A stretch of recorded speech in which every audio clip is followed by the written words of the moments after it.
এই মুহূর্তের বিশেষ খবর, মালদার রতুয়ার হলদিবাড়ি গ্রামে বোমা বিস্ফোরণের ঘটনায় গ্রেপ্তার তৃণমূলের বুথ সভাপতি সহ ৩ সক্রিয় কর্মী। তাদের তৃণমূলের উপপ্রধানের বাড়ি থেকে পুলিশ গ্রেপ্তার করে বলে খবর। আর এই ঘটনাকে ঘিরে রীতিমতন শোরগোল জেলার রাজনৈতিক মহলে। উল্লেখ্য, বৃহস্পতিবার দুপুরে মালদার রতুয়া থানার চাঁদমণি ২ নম্বর গ্রাম পঞ্চায়েতের হলদিবাড়ি এলাকায় বোমা বিস্ফোরণ হয়। বিস্ফোরণে গুরুতর জখম হয় 2 নাবালক। কাদেরকে পুলিশ গ্রেপ্তার করেছে কি জানেন?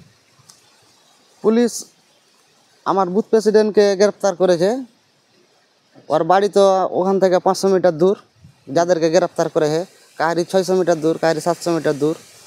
3 জনের। পুলিশ কেন ধরলো ওরাকে এটা আমি বলতে পারছি না। আর ধরবে কেন? কোন দলের বুথ প্রেসিডেন্ট? টিএমসির। কি নাম? আব্দুল কাসিম। আচ্ছা, আর কাকে কাকে ধরেছে? জাকির। এরা কি বোমা মজুত করে রেখেছিল? না, এরাকে কেন ধরলো ওটাই বলতে পারছি না। কেন ধরবে? ও তো আমার বুথ প্রেসিডেন্ট। ওর বাড়ি ওখান যেখানে বোমা ব্লাস্ট হয়েছে ওখান থেকে 500 মিটার দূর। জাকিরের বাড়ি 700 মিটার দূর। আর নজরুলের বাড়ি 800-900 মিটার দূর। এরকম হবে। ওদেরকে কেন ধরবে? তাহলে বোমাটা ওখানে কারা মজুত করলো? কারা করলো কেমন করে বলবো? পূর্বের কি কোনো গন্ডগোল ছিল ওই পরিবারের সঙ্গে বা কারোর সঙ্গে? না, কোনো গন্ডগোল ছিল না। কটি বোমা উদ্ধার হয়েছে গতকাল? কালে বিস্ফোরণ হয়েছে একটাই বোমা ফেটেছে। ও বোমা ফাটার পরে আমি গিয়েছিলাম, জানতে পারলাম যে পুলিশ এসেছে, গেলাম। আচ্ছা, কি মনে হচ্ছে পুলিশ কি তাহলে এদেরকে ধরলো কেন? কারণ কি? ওটাই তো বলতে পারছি না কেন ধরলো। এদের বাড়ি তো অনেক দূর ওখান থেকে। এই ঘটনায় কি তাহলে কি এই কাসিম কেউ কি মদত টদত দিয়েছিল নাকি? না, ওটা বলতে পারবো না।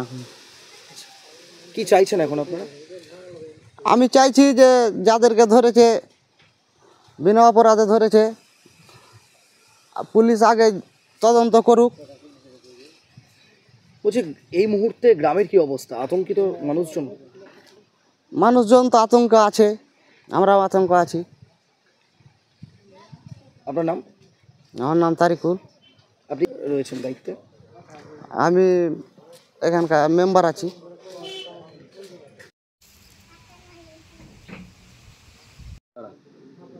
শুনে তো খারাপ লাগলো যে একটা দুর্ঘটনা খুব বড় ধরনেরই হয়েছে। বাচ্চা দুটো ক্ষতিগ্রস্ত হয়েছে।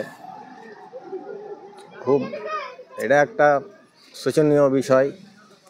হঠাৎ করে একটা জিনিস ঘটে গেল, এর পিছনে কে বা কারা আছে তো আমরা তো জানি না। আমরা সাধারণ খেটে খাওয়াই লোক। আমি তো ছিলামও না, হাটেই ছিলাম, এসে শুনলাম এরকম।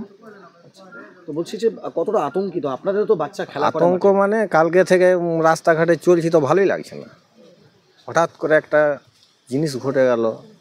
আপনারও তো বাচ্চা বাড়িতে খেলাধুলা করে, সেও তো আক্রান্ত হতে পারে এরপর।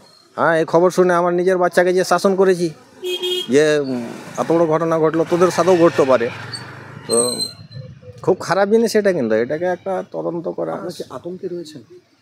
আতঙ্ক তো আছেই একটা। কি চাইছেন? পুলিশের কাছে কি দাবি করবেন? চাইছি তো অনেক কিছু, কিন্তু করতে কি পারবে? আজকে একটা ঘটলো, ফের দেখবেন 5 দিন পর ফের ঘটিয়েছে, তার মানে শাসন হয় না। পুলিশ তাহলে ঠিকভাবে কাজ করে না? আমি কাউকে দায়ী করছি না, তবে সিস্টেমটা এরকমই আছে। কি নাম আপনার? এমডি আবুল কালাম আজাদ। তারপরে পেরে কিন্তু আমার বুথ প্রেসিডেন্ট কাসিম, মোহাম্মদ কাসিম আমাকে বলে কি, দাদা একটু কথা বলবো, উঠেন। আমি উঠে সবেমাত্র বসেছি, তারপরে পরে দেখি সঞ্জীব বাবু এবং রফিকুল বাবু আমার বাড়িতে প্রবেশ করে। আমাকে রফিকুল বাবু বলে যে আমরা লোকেশনের মারফত আপনার বাড়ি আসলাম। আমি ওনাদের কাছ থেকে কোনো রকমের কোনো কথা শুনতে পারিনি। আমার বাড়ি থেকে 3 জনকে উঠিয়ে নিয়ে গেছে। এরা 3 জন কারা? এর মধ্যে মোহাম্মদ কাসিম হচ্ছে আমার বুথ প্রেসিডেন্ট, তৃণমূল কংগ্রেসের রানিং বুথ প্রেসিডেন্ট।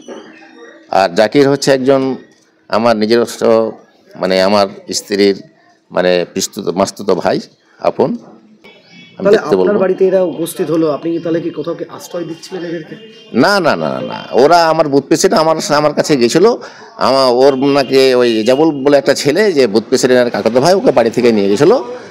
ওনার জন্যই ওরা মানে বলছিল আমাকে কি একটু দেখো তো কেন পুলিশ উঠছে নিয়ে গেল। এই কি মনে হচ্ছে এরা কি যুক্ত থাকতে পারে? না না, এরা মানে এইসব কাজে যুক্ত নাই, যেটুকু আমি জানি। তাহলে কারা যুক্ত থাকলো? এদেরকে তাহলে পুলিশ কেন তুললো? পুলিশ এখন কেন তুলো, পুলিশ তদন্ত করে দেখুক।